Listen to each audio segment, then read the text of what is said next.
పులిబెడద జిల్లాను వీడడం లేదు. ఈరోజు తెల్లవారుజామున దేవీపట్నం మండలం గంగంపాలెం గ్రామంలో పులి దాడిలో 13 దూడలు మృతి చెందాయి. నిన్న రాత్రి హనుమాన్ బృందాలు సమీపంలోని గ్రామస్తులకు పులి సంచారం గురించి సమాచారం తెలిపాయి. తెల్లారేసరికే దాడి చేసి దూడలను పొట్టన పెట్టుకోవడం గమనార్హం. ప్రజల రాకపోకలను నియంత్రించడానికి అటవీశాఖ పోతవరం దండంగి రహదారిని దిగ్బంధించి ముందు జాగ్రత్త చర్యలు చేపట్టింది. హనుమాన్ బృందాలన్నీ అత్యంత అప్రమత్తంగా ఉండి పరిస్థితిని నిశితంగా పర్యవేక్షిస్తున్నాయి. పశువులను కోల్పోయిన రైతులకు అటవీశాఖ వెంటనే నష్టపరిహారం చెల్లిస్తుందని సీనియర్ అటవీ అధికారులు హామీ ఇచ్చారు. పులి జాడ తెలిపిన వెంటనే ఆంధ్రప్రదేశ్ అటవీశాఖ ప్రధాన కార్యాలయం నుండి ముఖ్య వన్యప్రాణి సంరక్షకులు ఎన్ నాగేశ్వరరావు, రాజమండ్రి ముఖ్య అటవీ సంరక్షకురాలు doctor Jyothi, Rampachodavaram DFO N Ramachandra Rao, Rajahmundry flying squad DFO T Srinivasa Rao, 6 rapid rescue team బృందాలు, 5 ప్రజా అవగాహన బృందాలు, 4 ట్వాంకిలైజింగ్ బృందాలు, 2 డ్రోన్ బృందాలు, 1 కేస్ బృందం, 1 వన్యప్రాణి అంబులెన్స్ బృందం, ఫ్రంట్ లైన్ సిబ్బందితో కూడిన 13 హనుమాన్ బృందాలు, మొత్తం సుమారు 100 మంది సభ్యులు సంఘటనా స్థలానికి చేరుకున్నారు. క్షయవ్యాధి నిర్మూలనలో మందులతో పాటు పౌష్టికాహారం కూడా కీలక పాత్ర పోషిస్తుందని, క్షయవ్యాధి బాధితుల ఆరోగ్య పునరుద్ధరణకు సమాజంలోని ప్రతి ఒక్కరూ చేయూతనివ్వాలని రాజమహేంద్రవరం సిటీ ఎమ్మెల్యే ఆదిరెడ్డి శ్రీనివాస్ పిలుపునిచ్చారు. కేంద్ర ప్రభుత్వం చేపట్టిన టీబీ ముక్త్ భారత్ అభియాన్ కార్యక్రమంలో భాగంగా రోటరీ క్లబ్ ఆఫ్ రాజమహేంద్రవరం సామ్రాజ్య సిల్వర్ సహకారంతో నిక్షయ్ మిత్రగా ముందుకు వచ్చి 10 మంది క్షయవ్యాధి బాధితులను దత్తత తీసుకుని పౌష్టికాహార కిట్లను అందించడం అభినందనీయమని ఆయన పేర్కొన్నారు. తిలక్ రోడ్లో నిర్వహించిన ఈ కార్యక్రమంలో రాజమహేంద్రవరం సిటీ ఎమ్మెల్యే ఆదిరెడ్డి శ్రీనివాస్ ముఖ్య అతిథిగా పాల్గొని బాధితులకు పౌష్టికాహార కిట్లను పంపిణీ చేశారు. ఈ కార్యక్రమంలో టీడీపీ నగర అధ్యక్షులు మజ్జి రాంబాబు, ప్రధాన కార్యదర్శి Buddiga Ravi, DTC MO doctor Sai Soumya, సూపర్వైజర్లు CH Ravi Kumar, M Veerraju, KVV Satyanarayana, L Satish Babu, M Siva, Asha వర్కర్లు, రోటరీ క్లబ్ ప్రతినిధులు, వైద్య ఆరోగ్య శాఖ అధికారులు, నిక్షయ్ మిత్రులు తదితరులు పాల్గొన్నారు. గోదావరి పుష్కరాలను అత్యంత ప్రతిష్టాత్మకంగా నిర్వహించాలని అన్ని శాఖలు సమన్వయంతో పనిచేసి భక్తులకు ఎలాంటి అసౌకర్యం కలగకుండా చర్యలు చేపట్టాలని రాష్ట్ర ముఖ్యమంత్రి నారా చంద్రబాబు నాయుడు ఆదేశించారు. 2027 గోదావరి పుష్కరాల నిర్వహణపై అమరావతి సచివాలయం నుంచి చంద్రబాబు వీడియో కాన్ఫరెన్స్ నిర్వహించారు. జిల్లా collector Keerthi Chekuri, SP D Narasimha Kishore, joint collector Y Megha Swaroop, ఇతర అధికారులు బొమ్మూరు కలెక్టరేట్ నుంచి పాల్గొన్నారు. జిల్లాలో చేపడుతున్న పుష్కరాల సన్నద్ధత పనులను పవర్ పాయింట్ ప్రజెంటేషన్ ద్వారా ముఖ్యమంత్రికి వివరించారు. సమీక్ష సందర్భంగా పుష్కరాల కోసం చేపడుతున్న మౌలిక వస్తువుల అభివృద్ధి పనులు కేవలం ఉత్సవాలకే పరిమితం కాకుండా గోదావరి పరివాహక ప్రాంతానికి శాశ్వత ఆస్తులుగా నిలిచేలా పనులు చేపట్టాలని సీఎం సూచించారు. రాజమహేంద్రవరం నగరాన్ని మెగా సిటీగా అభివృద్ధి చేసే దిశగా ప్రణాళికలు రూపొందించాలని, ట్రాఫిక్ నిర్వహణ, పారిశుద్ధ్యం, త్రాగునీరు, వైద్య సేవలు, విద్యుత్, భద్రతా ఏర్పాట్లపై ప్రత్యేక దృష్టి పెట్టాలని అధికారులకు రాష్ట్ర ముఖ్యమంత్రి చంద్రబాబు నాయుడు దిశానిర్దేశం చేశారు.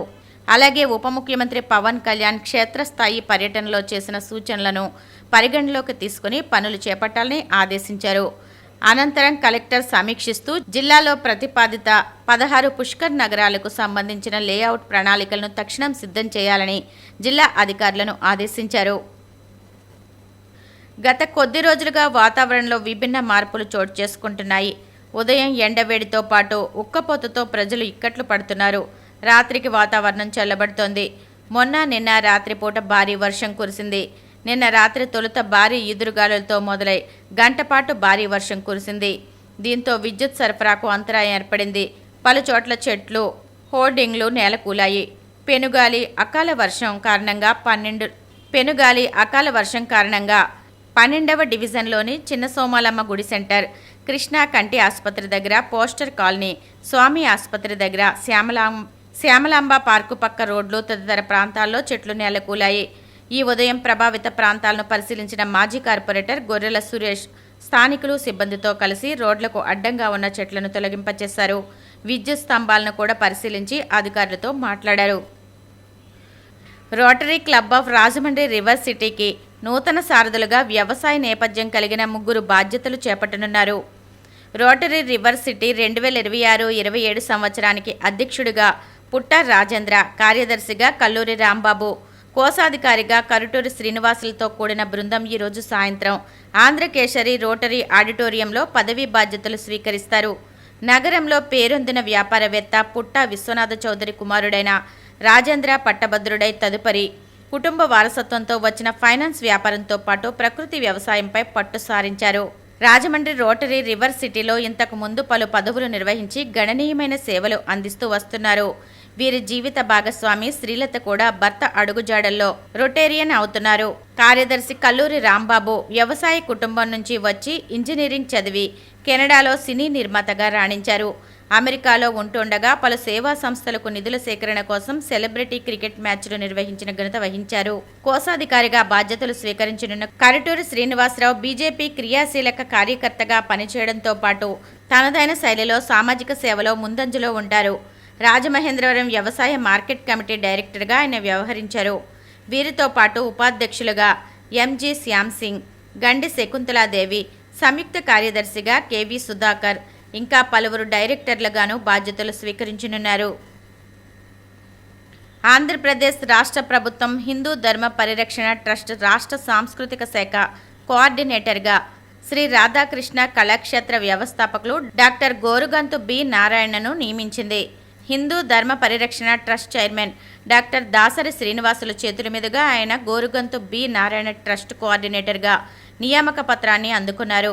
గోరుగంతు శైవక్షేత్ర వ్యవస్థాపకులు శివస్వామిని మర్యాదపూర్వకంగా కలిశారు. ఈ సందర్భంగా శివస్వామి ఆయనకు చిరు సత్కారం చేశారు. శ్రీ కన్నమాంబ పేరంటాళమ్మవారి 128వ జాతర మహోత్సవాలు రాజమహేంద్రవరం ఆల్కట్ తోట శెట్టిబల్జ సంఘం ఆధ్వర్యంలో నిన్న రాత్రి అత్యంత వైభవంగా జరిగాయి. శెట్టిబల్జ రామాలయం వద్ద నుంచి కన్నమాంబ పేరంటాలు అమ్మవారి ఘటాలను పురవీధులలో ఊరేగించారు. అమ్మవారి పూల గరగలు, సేవ గరిడి, శక్తి వేషాలు, గరగ నృత్యాలు, డీజే డ్యాన్సులతో పాటు కోయ డ్యాన్స్, ఆర్కెస్ట్రా, బాణాసంచా కాల్పులు ఆకట్టుకున్నాయి. చివరిగా అమ్మవారి చల్లఘట్టాలను ఊరేగింపుగా రైల్వే స్టేషన్ సమీపంలో శ్రీ కన్నమాంబ అమ్మవారి ఆలయం వద్దకు తోడ్కొని వెళ్లారు.